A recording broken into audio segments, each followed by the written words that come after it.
Gavin de Becker is widely regarded as the nation's leading expert on predicting and managing violent behavior.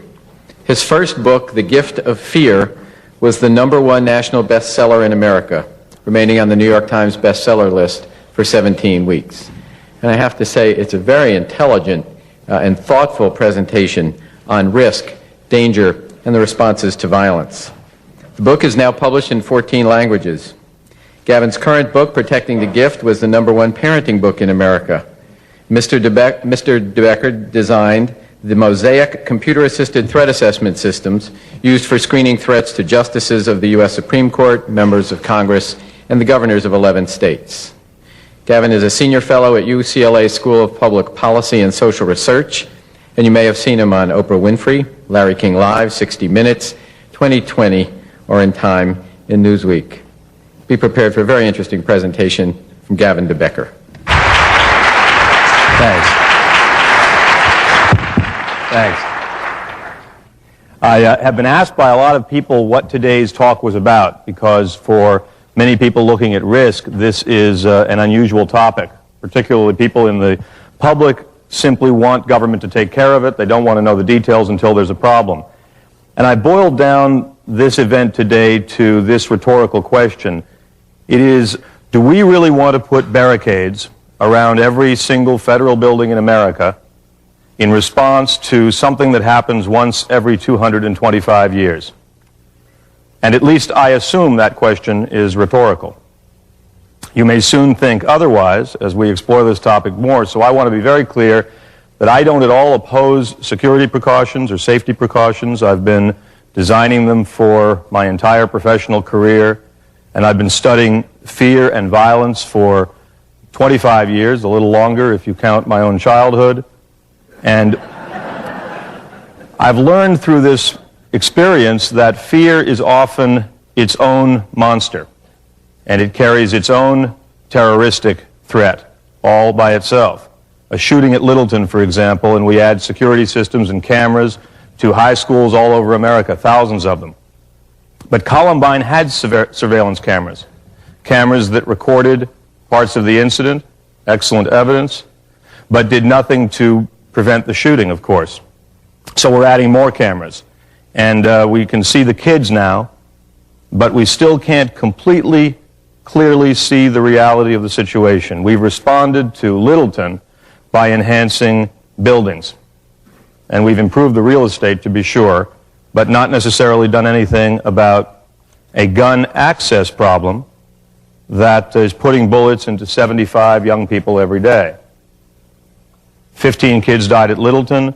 Precisely 15 kids die every single day from gunfire anyway. But America focused a great deal on Littleton and very little on the rest of those gun injuries and deaths. But now school districts around the country can show parents that they have responded, and they can show them the bill for $270,000 for cameras. So clearly we're taking this matter very seriously. You see, after a thing like Columbine or Oklahoma City, fear is in such a hurry to be soothed that it will take the first train that comes along. And it doesn't matter if it's even headed where we want it to go, because that's where we're going. And I mean, just think about how we live. We are searched for weapons before boarding a plane or visiting City Hall or going into a courthouse or, of course, going to see a speech by a president. Now we're searched before going to many high schools. We wrestle through so-called tamper-proof packaging in order to get a couple of aspirin. And our government buildings, many of them are surrounded by barricades. And all of what I just shared with you was triggered by the deeds of fewer than 10 dangerous men who got our attention by frightening us. What other quorum in American history could claim as much impact on our day-to-day lives? That billions of bottles of consumer products are now tamper-proof or modified in response to an incident that killed 7 people, in response to an incident over which the manufacturer had absolutely no control and no influence. So we live in a country where the news media guarantees anyone a passport into the world of great goings-on if you just do a big violent act preferably one with some good visuals.